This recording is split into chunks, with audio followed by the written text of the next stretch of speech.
যুক্তরাজ্যে আবারও আলোচনা সমালোচনার মধ্যে পড়েছেন দেশটির এমপি ও সাবেক নগরমন্ত্রী টিউলিপ সিদ্দিক। তার বিরুদ্ধে বাংলাদেশ সরকারের জারি করা গ্রেফতারি পরোয়ানার বিষয়টি এখন talk of the United kingdom. এতে দেশটির প্রধান বিরোধী দল কনজারভেটিভ পার্টির আইন প্রণেতারা টিউলিপ সিদ্দিকের পদত্যাগ দাবিতে ফের সোচ্চার হয়েছেন। তবে নিজের বিরুদ্ধে গ্রেপ্তারি পরোয়ানাকে রাজনৈতিক উদ্দেশ্য প্রণোদিত অপবাদ ও প্রচারণা বলে মন্তব্য করেছেন ব্রিটেনের রাজনীতিতে বহুল আলোচিত সমালোচিত টিউলিপ সিদ্দিক। ক্ষমতার অপব্যবহার করে রাজুক থেকে ৩০ কাঠা প্লট গ্রহণের আলাদা ৩ মামলায় সাবেক প্রধানমন্ত্রী শেখ হাসিনা, তার বোন শেখ রেহানা, রেহানার ছেলে রাদওয়ান মুজিব সিদ্দিক ববি, মেয়ে টিউলিপ রিজওয়ানা সিদ্দিক, আজমিনা সিদ্দিক সহ ৫৩ জনের বিরুদ্ধে গ্রেফতারি পরোয়ানা জারি করেন আদালত। শেখ হাসিনা এবং তার পরিবার বাংলাদেশে অবকাঠামোগত ব্যয় থেকে ৩৯০ কোটি পাউন্ড আত্মসাতের অভিযোগও তদন্ত করছে দুদক। হাসিনার রাজনৈতিক প্রতিপক্ষ ববি হাজ্জাজের একাধিক অভিযোগের ভিত্তিতে চলছে এই তদন্ত। তদন্তের অংশ হিসেবে গেল রোববার টিউলিপ সহ অন্যদের বিরুদ্ধে গ্রেপ্তারি পরোয়ানা জারি করেন ঢাকার মেট্রোপলিটন সিনিয়র স্পেশাল জজ জাকির হোসেন গালিব।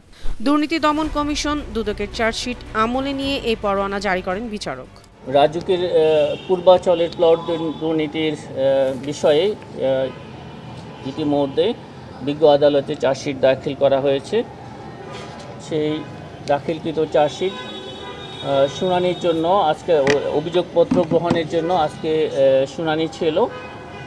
বিজ্ঞ আদালত শুনানি শেষে যেহেতু এজাহার নামীয় এবং তদন্ত আগত আসামি অনেকেই পলাতক ছিলেন, সেই কারণে পলাতক আসামিদেরকে বিজ্ঞ আদালতে হাজির করার জন্য পরোয়ানা ইস্যু করা হয়েছে। পরোয়ানা জারির পরের দিন সোমবারই মুখ খোলেন যুক্তরাজ্যের সাবেক নগরমন্ত্রী টিউলিপ সিদ্দিক। তিনি বলেন, তার খালা শেখ হাসিনা বাংলাদেশের প্রধানমন্ত্রী থাকাকালে তার কাছ থেকে অবৈধভাবে জমি পাওয়ার অভিযোগে বাংলাদেশে তার বিরুদ্ধে জারি করা গ্রেফতারি পরোয়ানা একটি রাজনৈতিক উদ্দেশ্য প্রণোদিত অপবাদ প্রচারণা।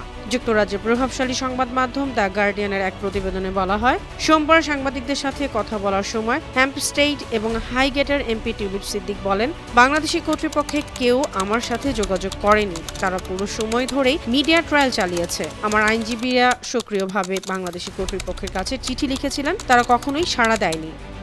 যুক্তরাজ্যের ক্ষমতাসীন লেবার পার্টির এই আইন প্রণেতা আরও বলেন, আমি নিশ্চিত আপনি বুঝতে পারবেন আমি কোনো মন্তব্য দিয়ে এই রাজনৈতিক উদ্দেশ্য প্রণোদিত অপবাদ প্রচারণাকে মর্যাদা দিতে পারি না। এটি সম্পূর্ণরূপে রাজনৈতিক উদ্দেশ্য প্রণোদিত অপবাদ প্রচারণা। এর মাধ্যমে আমাকে হয়রানির চেষ্টা করছে। আমি কোনো ভুল করেছি তার কোনো প্রমাণ নেই।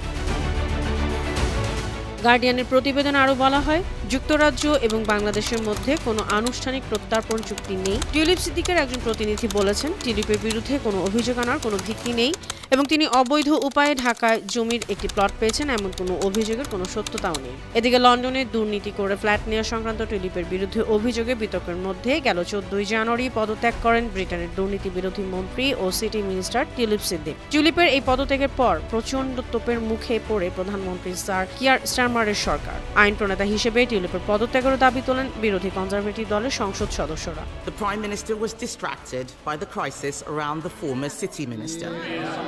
What does it tell us about his judgment that yesterday he said he was saddened that his close friend resigned?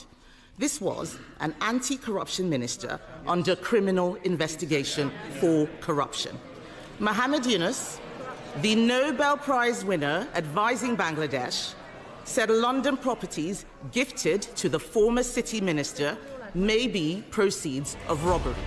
টিউলিপের বিরুদ্ধে লন্ডনে ফ্ল্যাট দুর্নীতির অভিযোগটি মন্ত্রিসভার সদস্যদের বিধি বিষয়ক প্রধানমন্ত্রীর উপদেষ্টা লাউরি ম্যাগনাস তদন্ত করেন। পরবর্তীতে প্রধানমন্ত্রী কিয়ার স্টারমারের কাছে লেখা এক চিঠিতে তিনি বলেন, তদন্তে টিউলিপের বিরুদ্ধে কোনো অনিয়মের প্রমাণ পাওয়া যায়নি। ওই চিঠিতে তিনি আরও বলেন, বাংলাদেশের ক্ষমতাচ্যুত সাবেক প্রধানমন্ত্রী শেখ হাসিনার সঙ্গে পারিবারিক সম্পর্কের কারণেই সৃষ্ট সুনামের ঝুঁকি সম্পর্কে টিউলিপ সিদ্দিক আরও সতর্ক হতে পারতেন। নিউজ ডেস্ক, বানো টিভি।